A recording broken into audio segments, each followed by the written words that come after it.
আপনার যদি এখনই হুঙ্কার দেন আন্দোলনের তাহলে তো কারোরই কোনো কিছু হবে না। নাচাইতে গেলে কিন্তু নিজের নাচতে হয়, যে নাচায় সে কিন্তু ডাবল সমস্যায় থাকে। বিএনপি কিন্তু তখনই বলেছে এটার মধ্যে কোনো নোট অফ ডিসেন্ট নাই, সো এটা আমরা মানি। যেই জুলাই সনদের উপর ভিত্তি করে হ্যাঁ ভোট না ভোট হলো, হ্যাঁ ভোট জয়যুক্ত হয়েছে, সাধারণ মানুষ বেশিরভাগ মানুষ হ্যাঁ ভোটকে জয়যুক্ত করেছে এবং বিএনপিও নির্বাচনের আগে হ্যাঁ ভোটের পক্ষেই সবাইকে স্বাগত জানিয়েছিল। এখন সংসদ শুরু হওয়ার পর মানুষের প্রত্যাশা ছিল, বিরোধী দল থেকে শুরু করে সবারই হয়তো প্রত্যাশা ছিল, প্রথম অধিবেশনের প্রথম দিনে জুলাই সনদ নিয়ে আলোচনা হবে এবং গঠনমূলক আলোচনা হবে। যেটি হয়নি বলেই কি বিরোধী দল থেকে এ ধরনের অভিযোগগুলো আসছে যে টালবাহানা করছে? দেখেন, এগুলো হলো হাস্যকর প্রশ্ন। হাস্যকর এই কারণে আমি বলছি, প্রথম যে সংসদ অধিবেশন বসে সেটা কিন্তু পরিচিতি পর্ব হতে হতেই সময় শেষ। দ্বিতীয় তারপরে একদিন কি হবে কি হবে না এইসব দুইটা অধিবেশনের দিন গিয়েছে। এখন তারা যে শেপ করেছে, যে ক্যাটাগরি ঢুকিয়ে ফেলেছে ফর্মুলার মধ্যে, সেই ফর্মুলার মধ্যে সবসময় সবকিছু হয় না। একটা অনির্বাচিত সরকার আর নির্বাচিত সরকার। আপনি খেয়াল করেন, বিএনপি প্রত্যেকটা ব্যাপারে আর্গুমেন্ট করেছে। এই সংস্কার নিয়ে কথা বলার সময় বলেছে এটা সংস্কার, এটা ধূপে টিকার মতো না, প্রথম দিন থেকেই। তারপরে যখন বিএনপির টার্গেট কি ছিল, একটা ভালো নির্বাচন হোক, দেশের মানুষ যা চায়, অনেক দলেরও টার্গেট তাই থাকা উচিত, বিএনপি তাই মনে করেছে।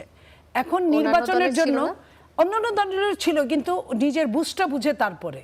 এখন বিএনপির আপনি দেখেন এই সংস্কার নিয়ে এত কথা বলছে, 31 দফার মধ্যে যা আছে বিএনপি 23 সালে যেটা ফ্লাশ হয়েছিল ফ্যাসিস্টের আমলে, তার 50% সংস্কার কিন্তু বিএনপি আপনার 31 দফার মধ্যেই আছে। তো বিএনপি তো সেগুলো মেনে নিয়েছে। তারপরে ওর মধ্যে 70 অনুচ্ছেদ ছিল, ওর মধ্যে উচ্চকক্ষ নিম্নকক্ষ ছিল, তার মধ্যে প্রধানমন্ত্রী সময়সীমা ছিল 2 বারের বেশি না, তার মধ্যে এরকম অনেকগুলো কিছু আছে যেটা জটিল। তারপরেও বিএনপি কিন্তু এগুলো চুলচেরা হিসাব কিন্তু সব মিলে, সব দল মিলে যখন একটা ডিসিশনে আসে তখন ওটা কিন্তু সংশোধনী হয়। সংশোধনী হওয়ার মতো সময় দিতে হবে। যেটা নোট অফ ডিসেন্ট ছিল, আমি বলি আপনার 2 দিনে তো সময় না। আচ্ছা ঠিক আছে, 2 দিনে সম্ভব না। আমি ধরেন আমি আপনাকে বলি, ইলিগালি কথা বললে আগে সরকার যেটা বলেছে, আমি আপনার একটু শোনার সুযোগ দেন। বলেছে যে 180 দিনের মধ্যে না হলে অটো পাস হবে। নিশ্চয়ই আপনার মনে আছে। 180 দিন তো অনেক দূরের ব্যাপার, কার্য দিবস মাত্র তো 2 কার্য দিবস গেল। আপনি যদি এখনই হুঙ্কার দেন আন্দোলনের তাহলে তো কারোরই কোনো কিছু হবে না। না সরকারি দল ভালো মতো থাকতে পারবে, না বিরোধী দল ভালো মতো থাকতে পারবে। নাচাইতে গেলে কিন্তু নিজের নাচতে হয়, আবার প্ল্যান করতে হয় অন্যকে কিভাবে নাচাবেন। যে নাচায় সে কিন্তু ডাবল সমস্যায় থাকে। সো এটা অনেক প্রতীক্ষার পর একটা গণতন্ত্র মাত্র সূচনা, অঙ্কুরিত হয়েছে গাছ, এখনো কিন্তু অনেক দূর যেতে বাকি।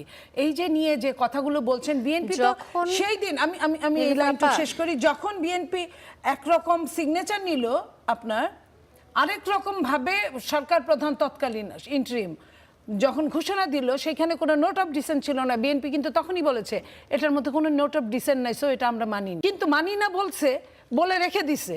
এটা তো খুব বড় ব্যাপার নয়। গণভোটটা আপনি যত ভাবেই করেন না কেন, সংসদে আপনাকে যেতেই হবে। সংসদে 2/3 মেজরিটি যাদের থাকবে, সেটা যদি জামাতের থাকতো জামাতের প্রতি ডিপেন্ড হতো, সেটা যদি এনসিপির থাকতো এনসিপির প্রতি ডিপেন্ড হতো, এটাই স্বাভাবিক। তো বিএনপি ওইটাই বলছে 2/3 মেজরিটি, এটাই নিয়ম সংসদের। তাইলে সংসদের নিয়ম যদি তাই হয়, তাহলে আপনি আগেই যদি বুঝেন যে আপনার কিছুই হবে না বলে আপনি আশা ছেড়ে দিলেন আর আন্দোলনের ঘোষণা দিলেন, এটা তো ঠিক না।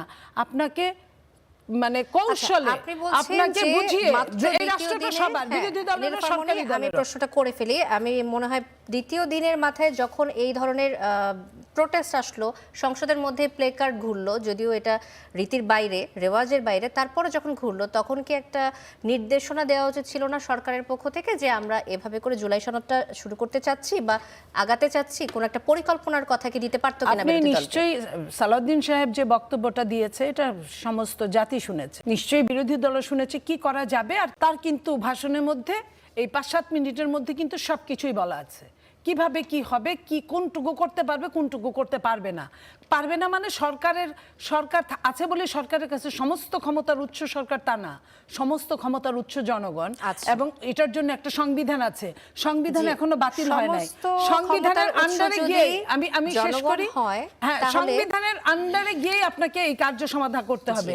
সেটা আপনাকে হয়তো সংশোধনী আনতে হবে। সংশোধনী আনার জন্য 2/3 মেজরিটির দরকার পড়বে। যখন আপনার হা জয়যুক্ত হয়েছে বলবে, তখনই ওটা সম্ভব হবে। এখন জয়যুক্ত হওয়ার জন্য যদি বিরোধী দল ভাড়া করে লোক আনতে পারে, আনুক, সরকারি দল থেকে নিক।